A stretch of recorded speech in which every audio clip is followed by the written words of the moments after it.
I'm 69 years old, and I need to tell you something that will probably make you uncomfortable.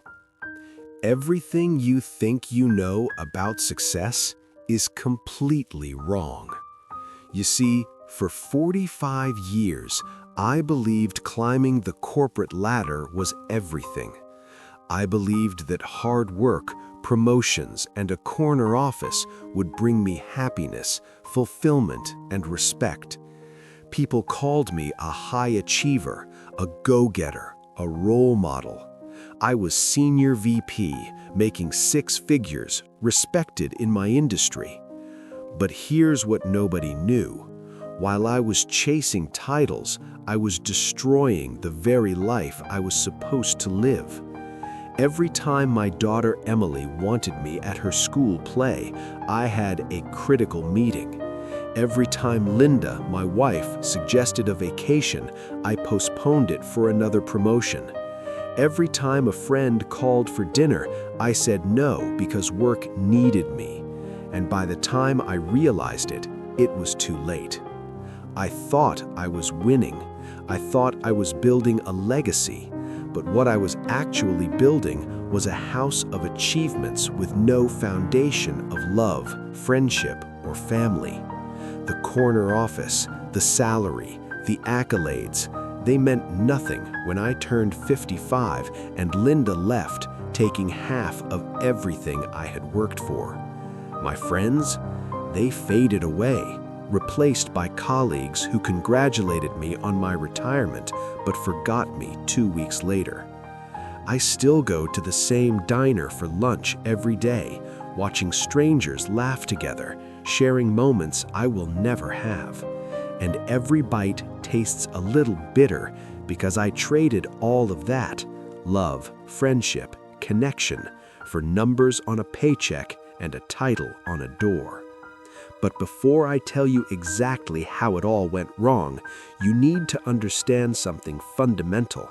I didn't start out selfish, careless, or cruel.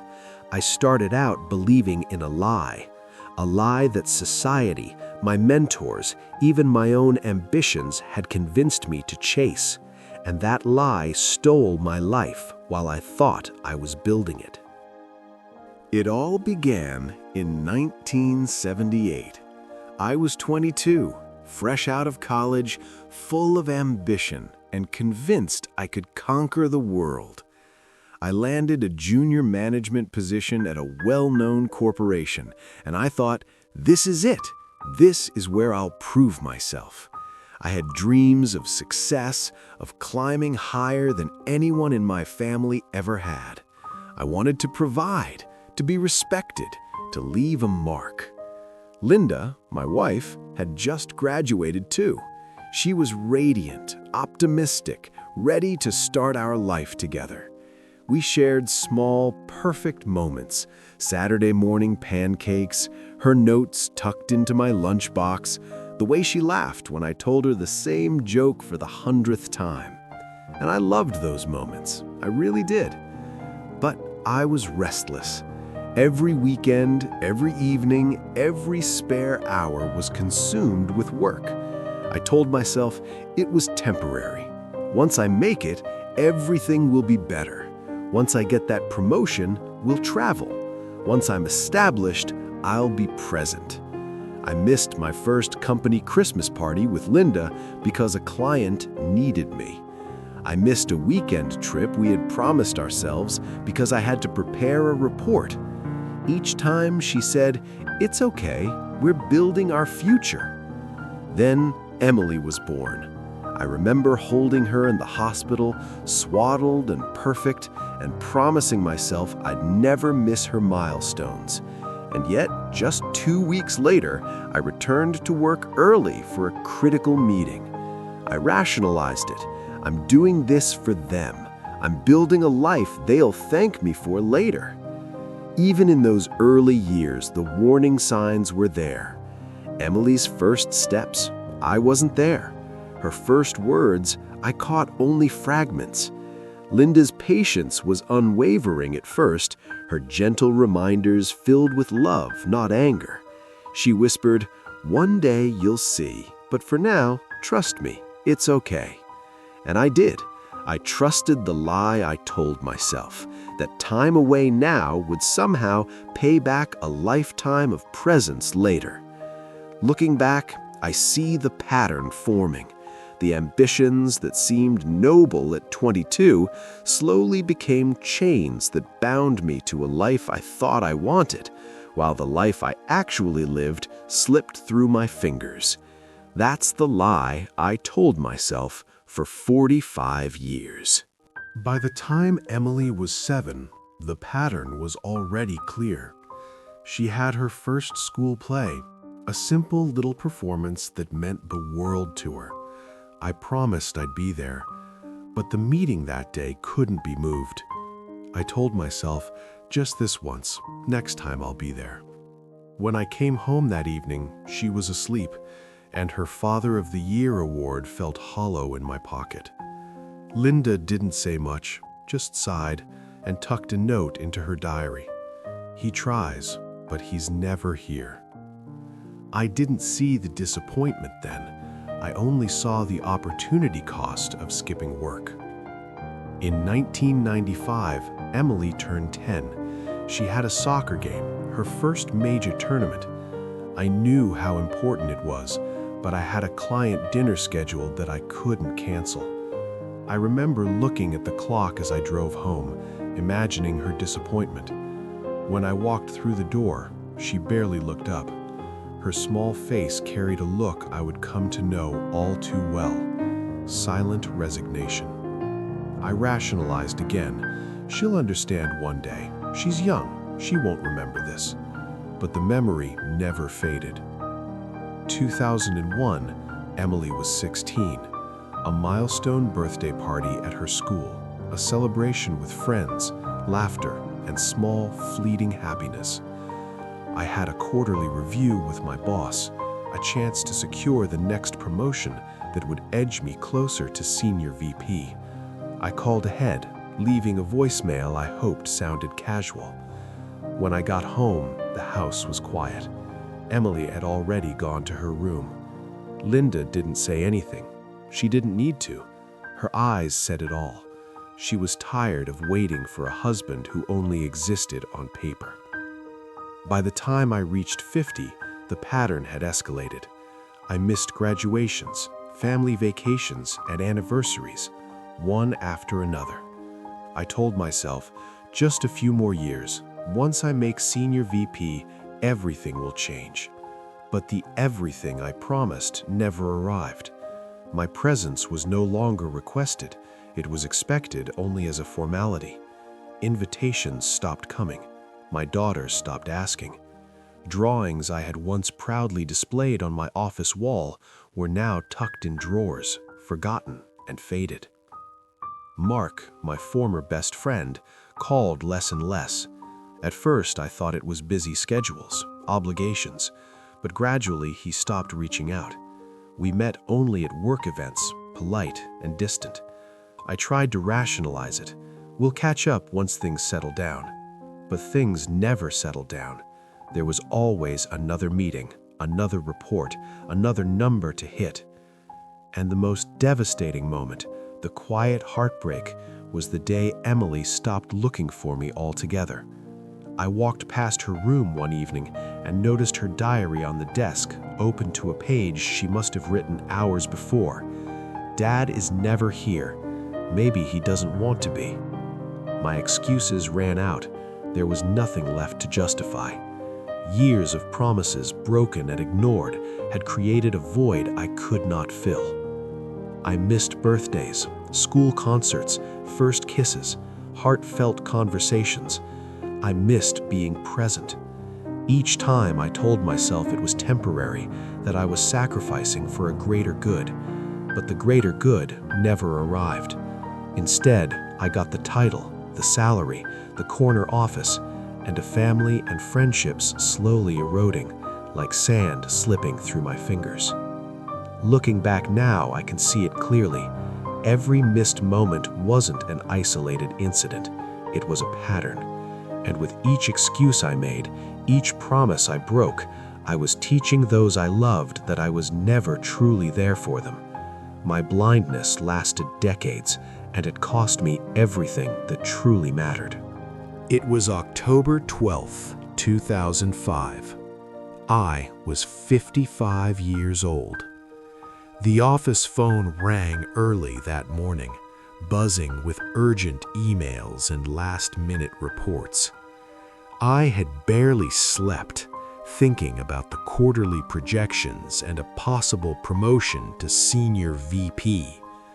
I didn't notice the tension in the kitchen, the way Linda's hands gripped the counter a little too tightly, her eyes distant yet burning with something I didn't want to acknowledge. "Do you have a minute?" she asked quietly.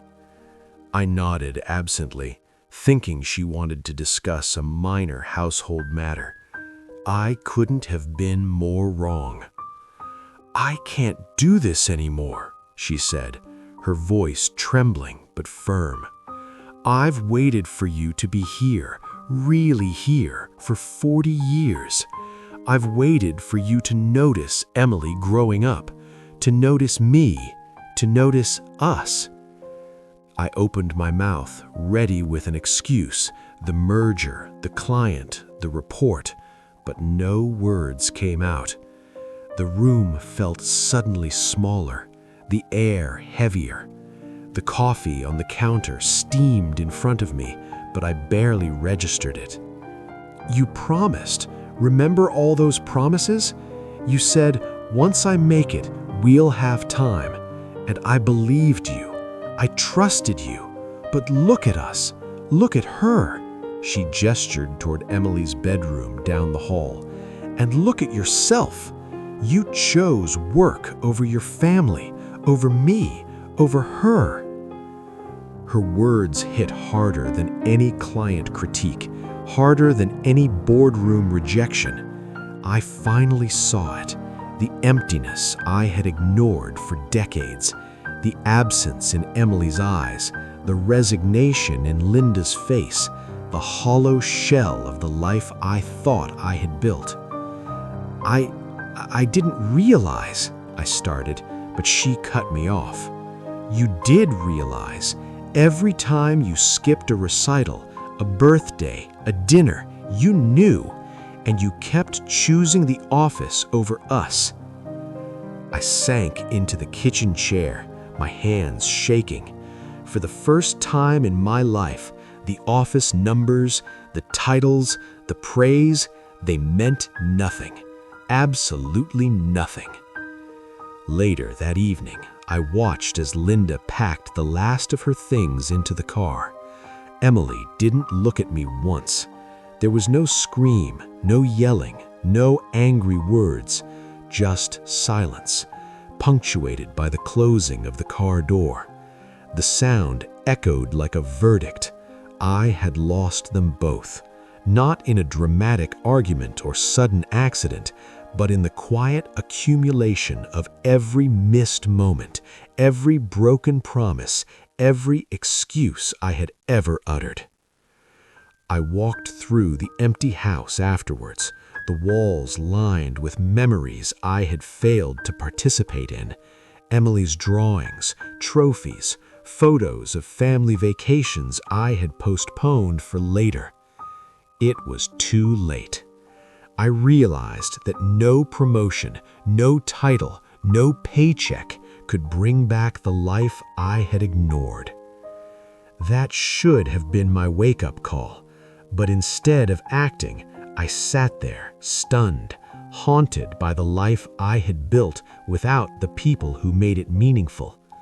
I understood, too late, that success without presence is nothing but a gilded cage, beautiful to the outside world, but empty inside. After Linda left, everything I had worked for felt hollow. The office accolades, the six-figure salary, the corner office, they were meaningless now. I had spent decades climbing the ladder, believing I was building a legacy, but the truth hit me like a hammer. there was no one there to share it with. The promotions, the praise, the awards, they were just paper and applause that vanished as quickly as it came. I tried to reach out, clumsily, like a man learning to walk again. I sent emails to Emily, hoping for a response that felt genuine. She replied politely, yes, but the words were distant, formal. "Thanks for coming, Dad," she wrote after a rare school recital appearance, as if I were a guest, not her father. I met Linda once for coffee, and the conversation was civil but shallow. We reminisced politely about old times, but the warmth, the closeness we had once shared was gone forever. I go to the same diner every day, sitting in the corner where I can watch groups of friends laugh together. I see husbands and wives, parents and children, sharing small moments I traded for boardroom victories. I eat my sandwich quietly, listening to their laughter, feeling the weight of every decision I made that pulled me away from them. The emptiness is palpable, like a silent companion I cannot shake. Even my closest colleagues, the ones I thought would be lifelong friends, moved on within weeks of my retirement. The calls stopped, the invitations dried up. The office, which once seemed like a world I belonged to, now felt like a museum I no longer had access to. I had all the material markers of success, yet I was utterly alone. And what haunts me most isn't just the absence of my family or friends, it's the recognition that I chose it.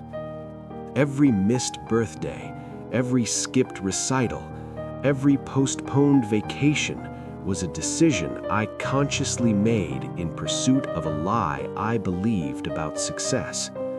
I wasn't forced by circumstance. I wasn't unaware. I made a choice, and now I live with the consequence. I have everything money can buy.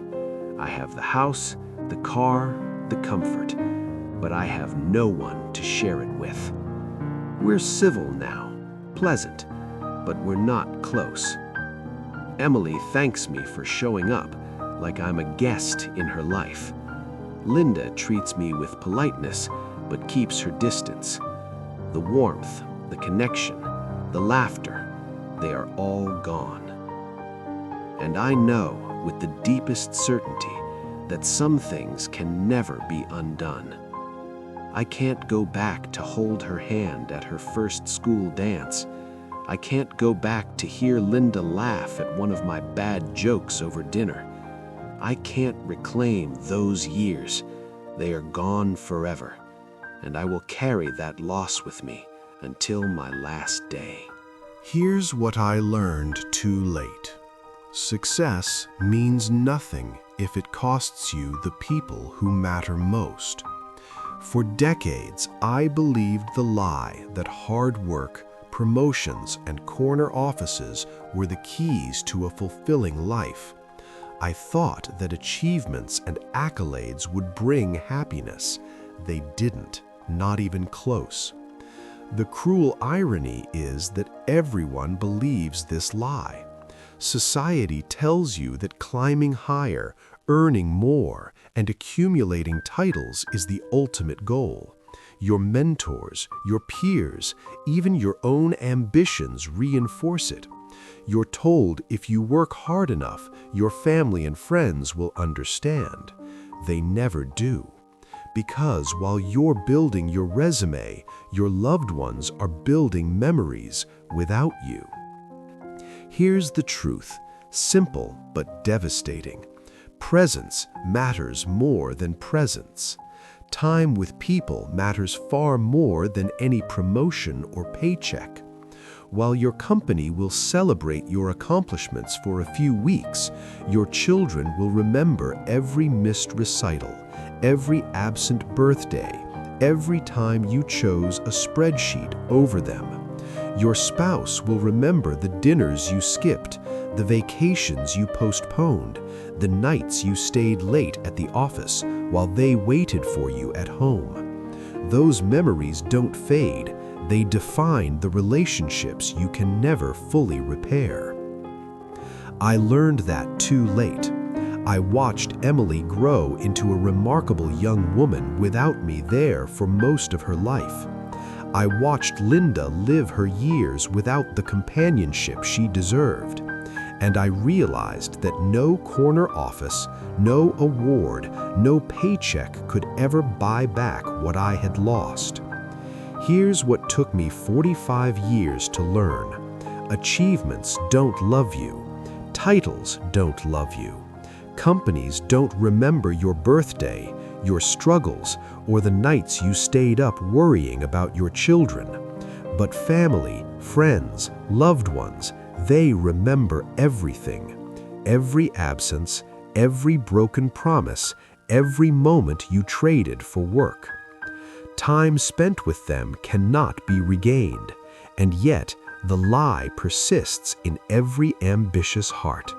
Chase success first, and life will follow. It won't, not if the people who make your life worth living are left waiting.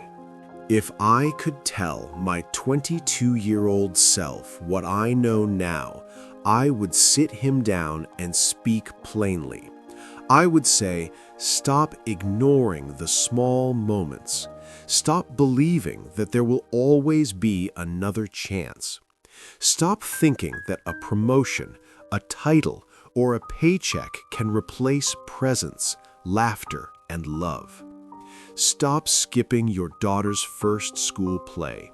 Stop missing birthdays, first steps, and family dinners. Stop postponing vacations and milestones for work that will never truly care about you. Stop thinking that later is a safe bet. Later doesn't exist. Later comes and goes, and what you were chasing will never fill the void of absence. Start paying attention to the little things, the bedtime stories, the whispered secrets, the silly jokes around the dinner table. Start celebrating birthdays, anniversaries, and small victories with the people who will remember them long after you've left the office. Start saying yes to your children, your spouse, your friends. Start being present before the moments you think you can miss become the moments you can't recover. Start valuing relationships over reports, laughter over ledgers, presence over promotion. Stop believing that success is measured by numbers on a paycheck or letters after your name. Start understanding that the true measure of a life well lived is the impact you leave on the hearts around you, not the spreadsheets or accolades you collect. And the core truth I would engrave into my younger self forever. What matters is not how high you climb, but who you climb with, who you love, and who loves you in return. The moments you think are insignificant, sitting on the couch telling a story, walking your child to school, holding your partner's hand on a rough day, are the moments that define your life. Stop chasing illusions. Start living the reality of love, presence, and connection. Because everything else, the promotions, the corner office, the paycheck, will mean nothing when the people who matter most have already walked away. I see you out there. I see you scrolling through emails at the dinner table, missing your child's laughter while you check your notifications. I see you promising later to your spouse, your parents, your friends. I see you putting work, ambition, and deadlines above the people who will remember your absence long after your achievements are forgotten. You're lying to them. And worse, you're lying to yourself. You tell yourself there will always be another birthday, another recital, another dinner. You tell yourself, once I get this promotion, everything will be better.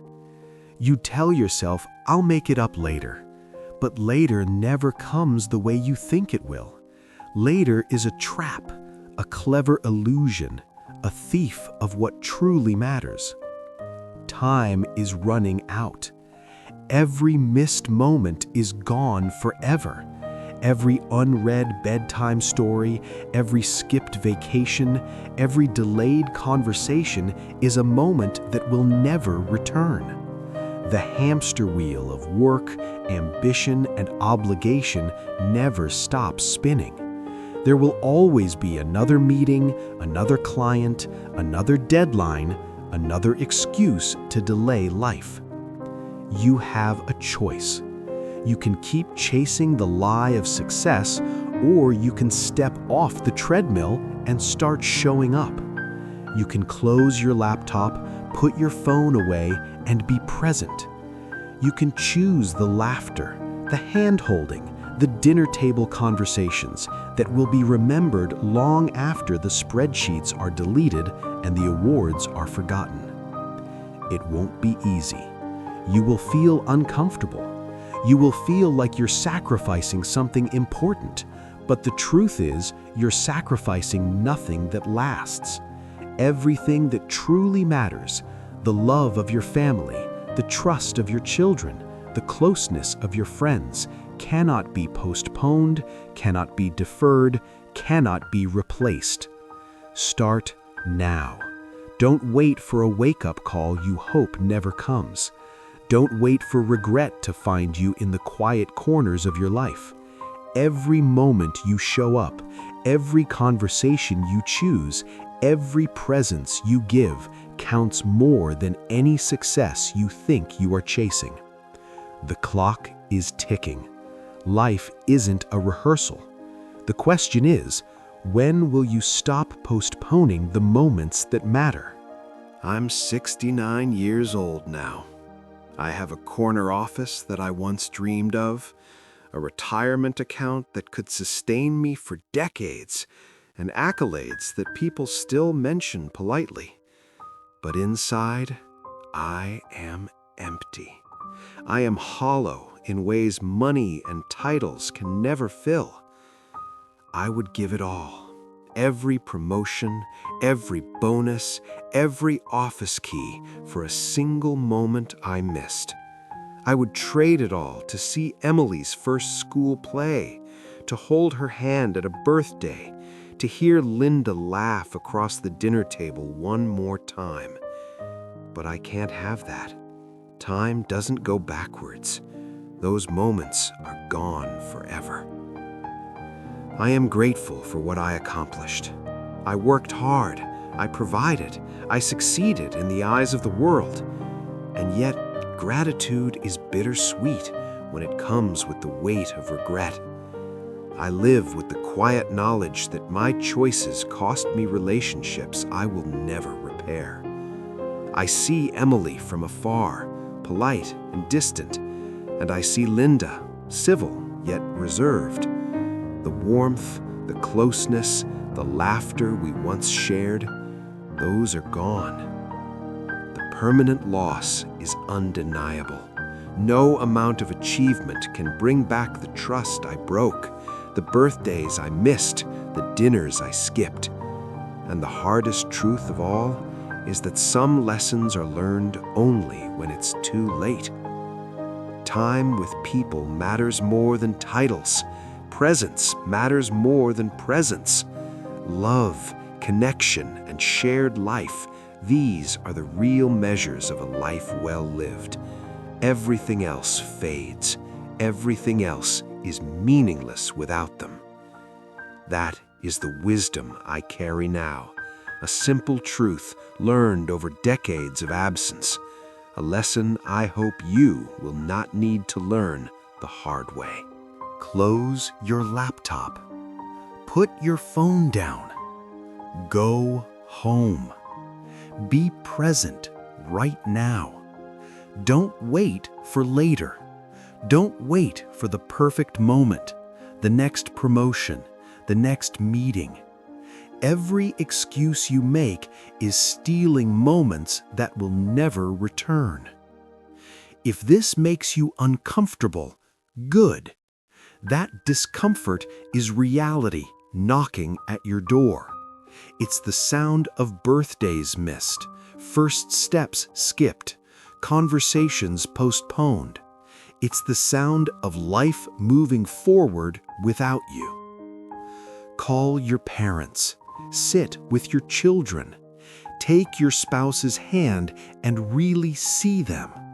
Listen, laugh, be present, because these are the moments that will be remembered long after your office lights are turned off, long after the titles are gone, long after the awards are dust.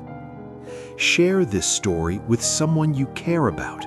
Comment, reflect, remind each other that life is fragile, fleeting, and far too short to trade presence for prestige. Ask yourself this before you do anything else today.